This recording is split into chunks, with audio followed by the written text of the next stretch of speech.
It's good to be bad. It's even better to go from bad to good. This is the unwritten law of anime, where we all root for a villain who has a change of heart and joins the cause of the right and just. The anime universe is chock full of characters who aren't villains to the bitter end, but rather rogues and scoundrels on first impression. It might be their actions, impulsive or otherwise, justifiable or not. It might be their personality that makes them antagonistic and evil, even if that's not their true intention. It might be a difficult past, the scars of which they need to be rescued from. Naturally, there comes a time when they shed their animosity and go over to the bright side. And when that happens, all sins are forgiven and past indiscretions forgotten, just like that. So in today's video, let's count down the top 10 anime good guys who started off bad and cheer them on as they transform into the champions, guardians and protectors we've all come to love and admire.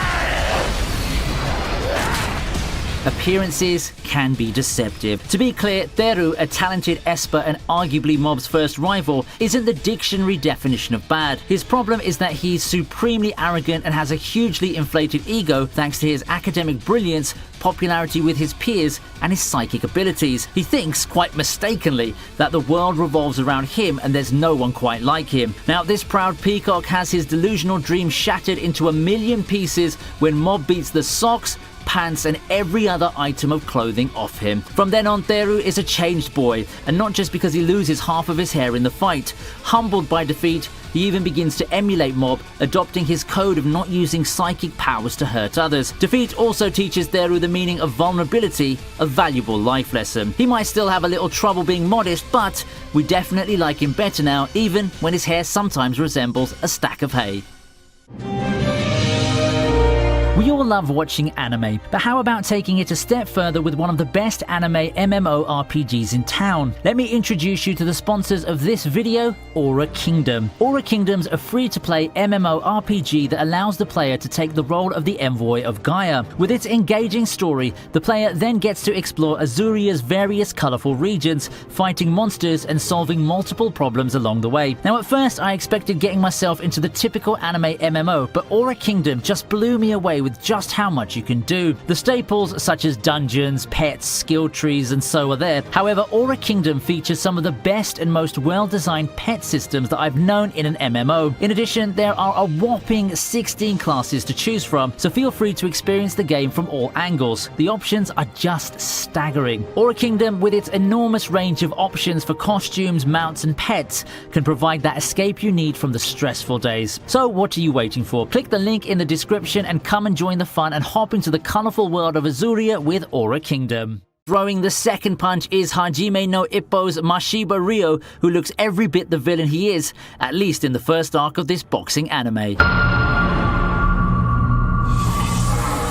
They call him Shinigami or Death God, an alias earned by beating multiple opponents into retirement, and it's easy to see why. His skills are off the charts. In the ring, his hitman stance and killer jab are legendary, but it's his penchant to play dirty that makes him extra nasty. He thinks nothing of foot stomps and headbutts to get out of a sticky situation. Out of the ring too, Mashiba is hostile, rude, and unsociable. When his sister Kumi throws him a celebratory party, she realizes he doesn't have a single friend. So what redeems him? Well, for one, he's fiercely protective of Kumi, who he's looked out for from a young age after their parents' death. He has a genuine love for boxing that's a pleasure to watch, and he has the social skills of a slug, which makes him easily misunderstood and that much more relatable. He's a diamond in the rough.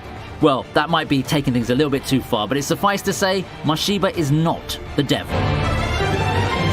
Moving on to number 8 is Nishiki. No.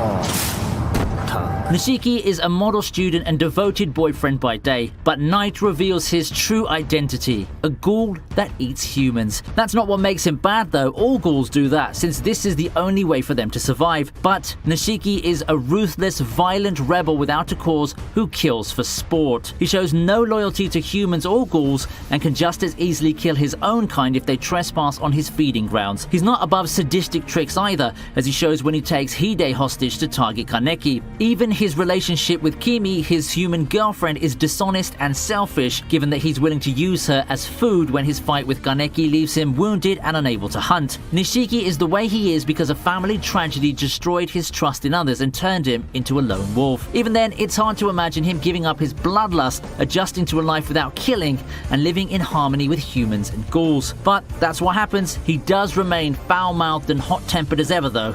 You can't have everything now, can you? Academy City's strongest Esper makes the cut at number 7.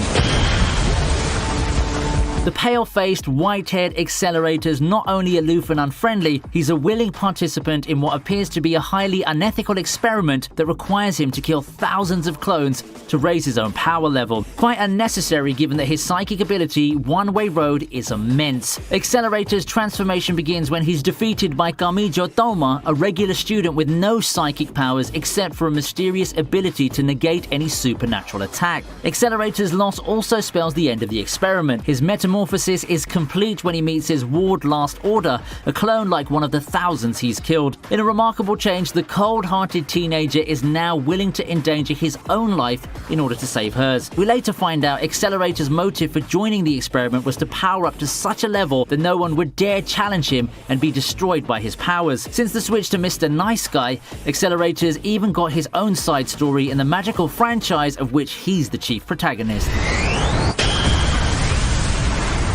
Next up is Veeral from Gurren Lagann.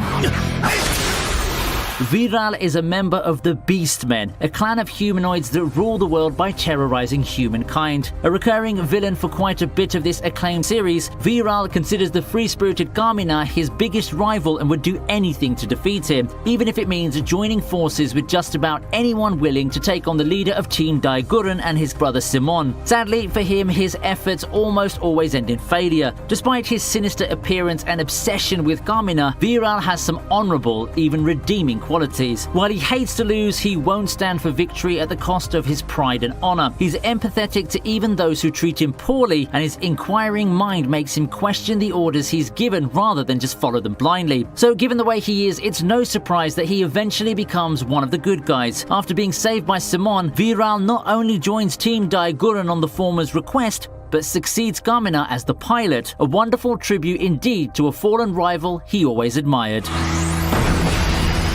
Next is Frankie from One Piece.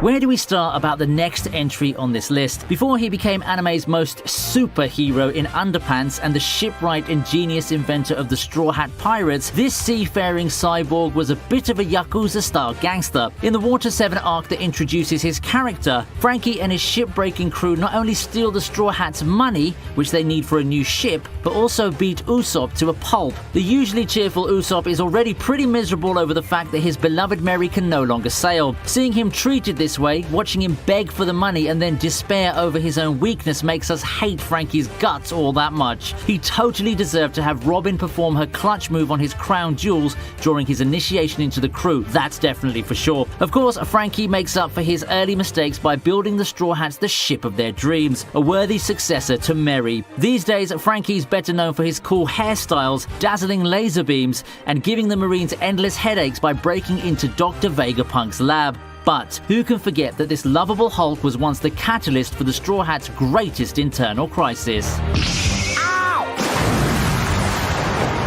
Our next candidates are wannabe singer, songwriter, musician, cat lover, and foster son of an ancient dragon.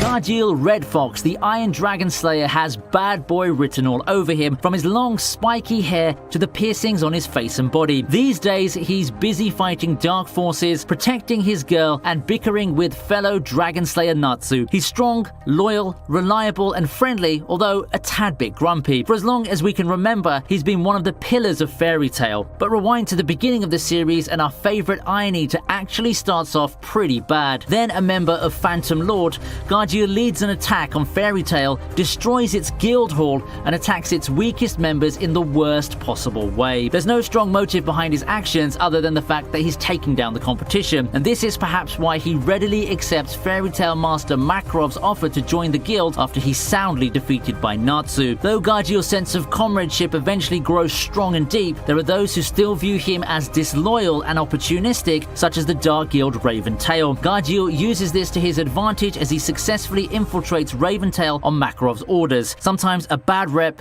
isn't all that bad. Taking the number 3 spot is Scar of Full Metal Alchemist Brotherhood.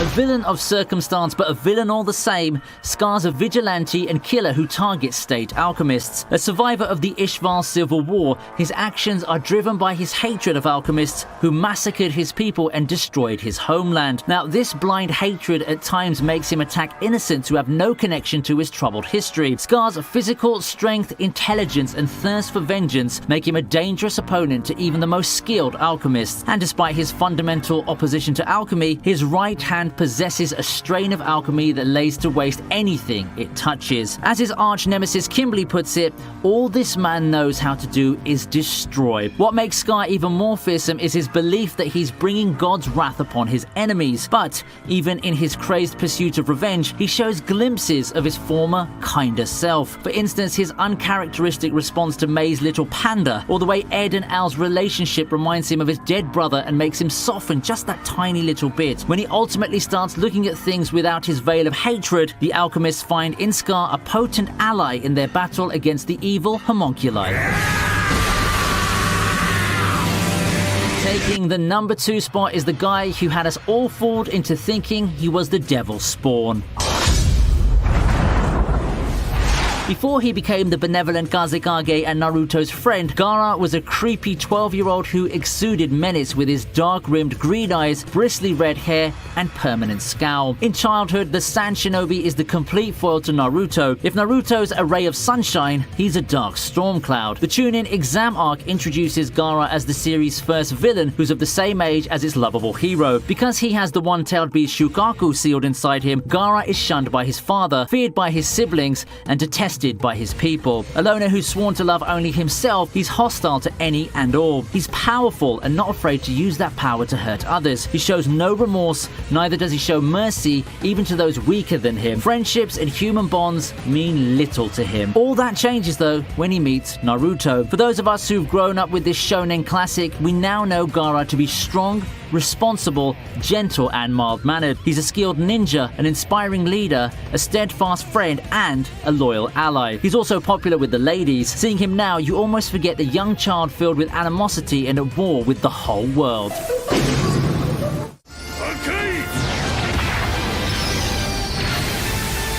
We've reached the end of the line and it's time to reveal our number 1 pick. Just remember that there's an ocean of difference between him and all the others on this list. As such, his journey to the good side is the most fascinating by far. He's a prince and heir to one of the strongest warrior races in the planet. He's also done things few full-time villains have achieved in their lifetimes, which includes kicking the person who's healed you, beating up your kid for no good reason, selling your soul for power, nearly getting your wife and son killed, finishing off half-dead opponents, killing a comrade who's been by your side since you were a kid, murdering innocents again and again and again, and destroying an entire planet just for the fun of it.